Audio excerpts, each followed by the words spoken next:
up, nerds? This is Dee. And this is Shelby. And this is Bumpin Gums.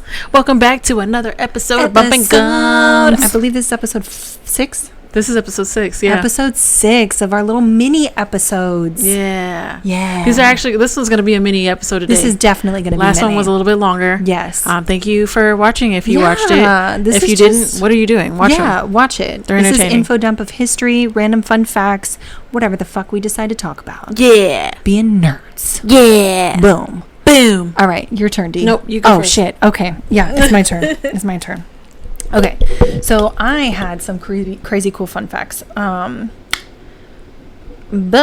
Okay, so in honor of Black History Month, I wanted to talk about, did you know Black History, Black History Month has a theme every month? Mm-hmm. Or every year? Mm-hmm. Okay, do you know what the theme is this year? I don't remember. Okay, so this year's theme... Oh, yeah, I do remember, because there's an art exhibit that was doing... Anyway, go ahead. It's African Americans in labor. Yeah. That's what this theme, I didn't know there was a theme every year. Yeah. I had no idea. Mm-hmm. But, I just... didn't know. Yeah. But there's a theme every year. And it's actually selected it's selected by the Association for the Study of African American Life and History. They select it every single year.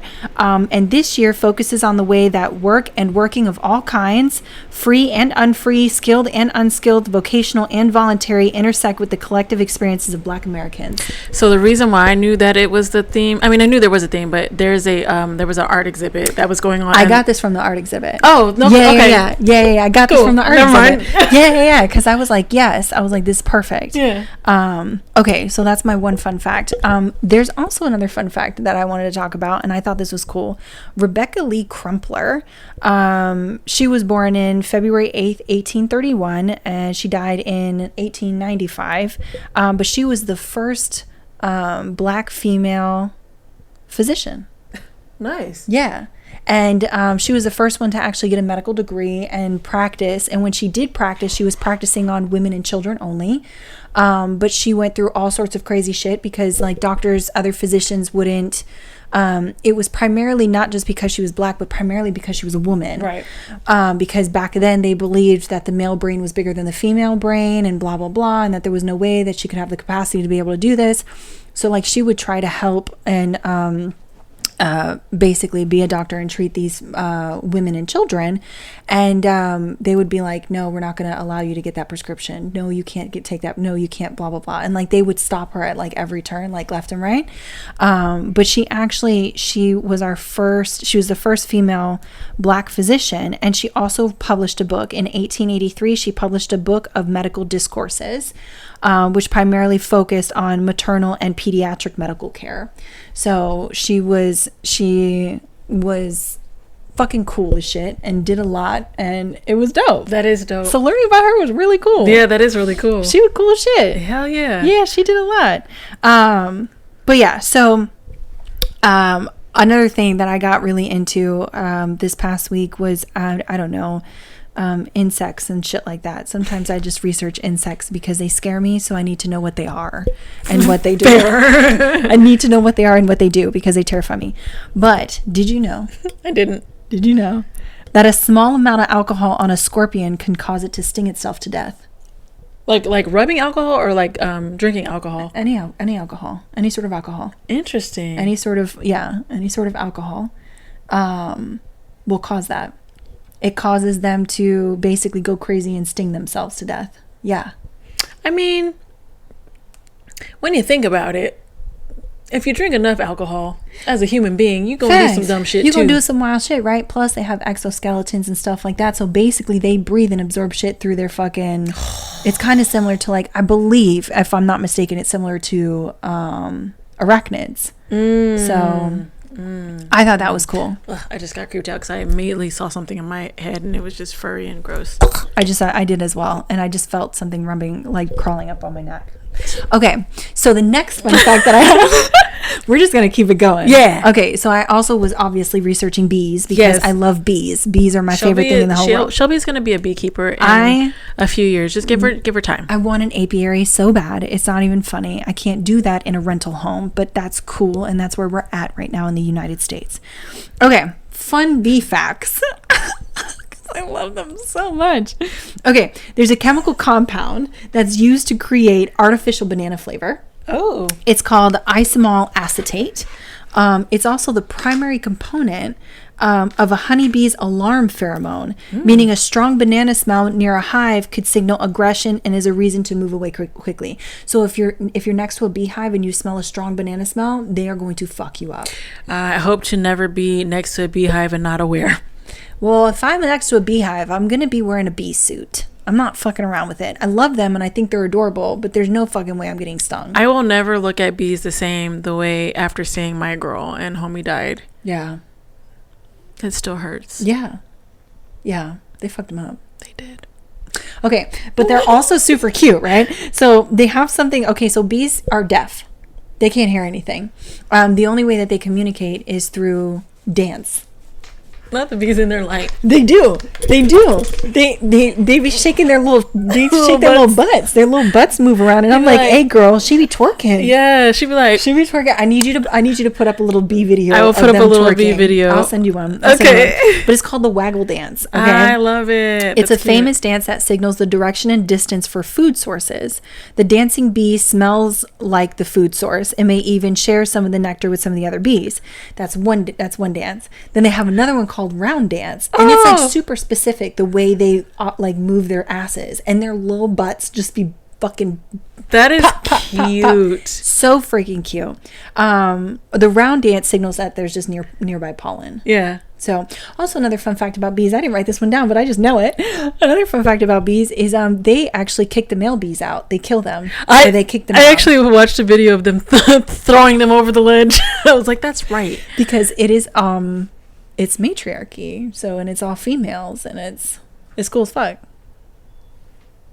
And they are thriving in society when we're not murdering them. I'm just kidding. It was me or them. Facts. Okay, but they are deaf. And then lastly, another thing that I was, the topic that I was on. So, look at that, 7 minutes. Lastly, another topic that I was on, because I was just kind of thinking about video games and stuff like that, and I was like, back in the day with Snake and blah, blah, blah, and I wanted to know when the first video game was created. Mm-hmm. Have you ever heard of this? Mm-mm. Okay. I don't know yet. The very first video game was called Tennis for Two, and it was created in 1958. I have not heard by physicist William Higginbottom. All right. Yeah. It was a simple tennis game played with two controllers connected to an analog computer and an oscilloscope. Okay. Yeah. Interesting. Isn't that 1958? That is so funny. Like, as a physicist, you're like, what did you do? And you're like, I made a video game. What the fuck did you do? What did you do? Yeah. Video games. Video games. So you're welcome for my little autistic dump. And I hope you enjoyed the bee dance. Yes, bee dance. They really do. They just be like pop, pop, pop, yes. Pop, pop, pop. They'd be like, girl, let's do that one dance. For the food, they'd be like, yeah, for the food. They'd be like, best top of the line, cute face, little waist with a big behind. And she'd be like, the pond's over there. The pond's over there. She'd be like, there. Swear. How far is it? To the left? All right, girl. To the left. I love bees. They're so cute. They're so freaking cute. All right, what you got? All right, so I did black musicians that are that are really dope. I actually did. So my first one is Big Mama Thornton. Love her. Her name is Willie Mae Thornton. She was such a bad bitch. She was born in 1926 in Alabama. She's actually like a decent sized woman. So not only did she have like this big powerful voice, but she actually had like just a presence about her as well that was really big and powerful. Girl. She was a big girl. And so that's kind of where her name kind of came about and all of that good stuff. She's a big influencer in the blues and rock and roll. Like that's kind of how it got started for her. Yeah. And many people, I don't know how many people know, but probably by now, because it was kind of a thing when the song came out, when Doja Cat redid it. Mm-hmm. She's popular for Hound Dog. Mm-hmm. That was popularized by Elvis. Mm-hmm. She was also popular for Ball and Chain, mm-hmm. which got popular from Janis Joplin. Mm-hmm. And she didn't really get the credit and stuff like that for those songs until like much later. Like they were out. Well, it's weird because Hound Dog was out and she it stayed on the Billboard charts for like 14 weeks straight. Number one, 14 weeks straight. Homegirl was doing big things, but then Elvis and Janis came out with their songs and it was kind of like overshadowed. She never got the credit, things like that. Of course. You know how it is with, yes. White people can't make their own shit. Anyways, continue. Yeah, she was kind of dope. Well, not kind of dope. She was super dope in that she didn't really like adhere to the stereotypical like feminine clothing and design and things like that. She was just like, I'm gonna wear what I want to wear and y'all gonna just leave me the fuck alone. If I want to dress like what is considered masculine, I'm gonna dress masculine. If I want to dress considered feminine, I'm gonna dress feminine. And that's what she did. She didn't care about any of that stuff. She was super dope for that. She was really influential in the music industry, but she passed away in 1984. That same year, she actually got inducted into the Blues Hall of Fame. She later got inducted into the Alabama Hall of Fame, the Alabama Music Hall of Fame in 2020. And then in 2024, she was finally inducted into the Rock and Roll Hall of Fame. Nice. As she should be. That's where the queen deserves to be. Yeah. There's a song that she did called, oh my God. Shave Me Dry, Rub Me Dry, or something like that. Yeah. That was so fire. The thing that's so funny about her and Hound Dog and why it was like such a big deal for her to do it is because that was a very like sexual song. And it was like one of the first sexual songs by a woman. Yeah. Like that was a huge deal. And the fact that it was a black woman at that, I know they was like, I know this black bitch. How is she coming out here gonna say this shit? You know what I mean? Elvis, take over and Elvis, start please. Throw that little dick around. Throw that thing around. Because we cannot. We can. But yeah, so I thought that was really cool. But while we were talking about the Hall of Fame, a Rock and Roll Hall of Fame, I also wanted to acknowledge the fact that Aretha Franklin was the first woman to be inducted into the Rock and Roll Hall of Fame. Yeah, she was. Like first woman, period. Nice segue. Right? Yeah. Yeah. So that was that. And then I want to talk about this last person, which I know a lot of people have no idea who this is, and I'm going to try to put a picture or a video, or probably just a picture because a video probably would be too much, but it's for Roy Futureman Wooten. He is a percussionist. He is a dope percussionist. He plays for Bella Fleck and the Flecktones. Yeah. Don't know how many people know of him, but he's a really dope artist. He actually comes from a super musical family. His brothers all play different instruments. He had a sax player brother, a keyboard, his other brother who also plays in Bella Fleck and the Flecktones is Victor Wooten, and he plays bass. Love that. They're fucking dope. I love Bella Fleck and the Flecktones just in general. Too. My dad put me on them when I was a kid, and I have been obsessed ever since. I love them. I try to tell people about them all the time, and people always look at me like I'm crazy because it's like a mix of jazz and like bluegrass, but like they got like they play a bassoon through a synthesizer, or like it's fucking cool. Banjo. Like it's really dope. It is really, really dope. The music is really cool. They've had different celebrities and stuff participate in their songs. It's really cool. Yeah. But anyway, Roy Futureman Wooten, he is a not just a musician, but a composer, but he also is an inventor. Nice. Homie invented a drum guitar. Pretty much drumitar, I think they call it. Yeah. Which is pretty much, it looks like a guitar, but it's all percussion on it, and you can just push it, and it has drum noises. He created it. He has the only one. That's cool as fuck. Created himself. It looks insane, and that's the picture that I'll probably put up here so that you guys can see it. So it'll be somewhere in this. But yeah, it's a drum guitar, and there's a video of him playing at one of the live shows with Bella Fleck, where he's playing it, and he has his drum set around him, but he's just doing all the percussion on it is so dope as fuck. But he created that, and that's the only one. But he also created another thing called the Royal. And it is a pretty much the same thing where it's like a combination of the drum and piano in a handheld form that had pretty much paved the way for another musician to create the Zen drum. Ooh, no way. Okay. So his design was what Futureman? Yeah, Futureman, dope. But yeah, his creation allowed that other guy to create. Nice. I can't remember the other guy's name. Sorry. That's okay. But we're not talking about him. Yeah. He created it. And so the thing with the Royal, he set it up to be like it's like a periodic table. Yeah. And they use like the golden ratio. Yeah. So it's really dope that he did those things. Nice. And created that thing because he's the only one that did it. That's cool. He's the only one that has it. It now if you see the picture, it looks really, really wild looking, but it is super dope. Yeah. So love that. Thanks guys for being amazing musicians and big contributors to the things Yay. in life. In life. So, yeah.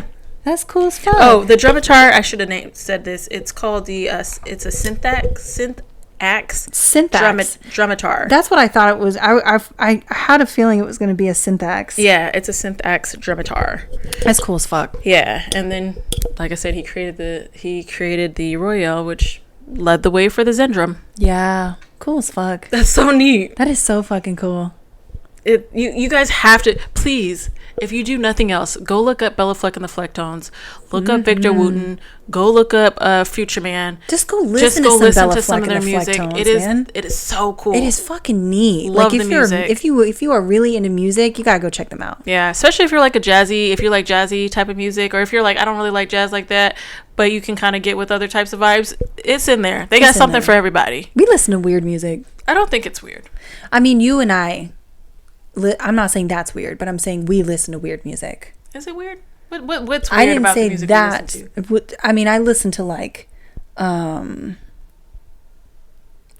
my God, what is that throat singing? Yodeling? Nope. I can't remember what it's called. Scratch that. I need to eat, so I can't remember what it's called. But it's where they do the deep throat, the Tibetan throats, the Tibetan throat. That's not weird. Girl, not everybody listens to that is what I'm saying. Oh, you and I don't think it's weird. Yeah, that's a good point. But not everybody listens to it. Oh, who's out there listening to the Tibetan throat singing? That's true. Nobody, except me and you sometimes. That's true.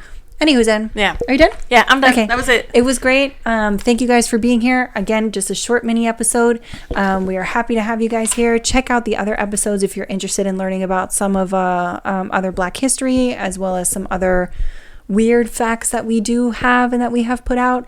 We're going to continue doing this, and we love you so much. Goodbye.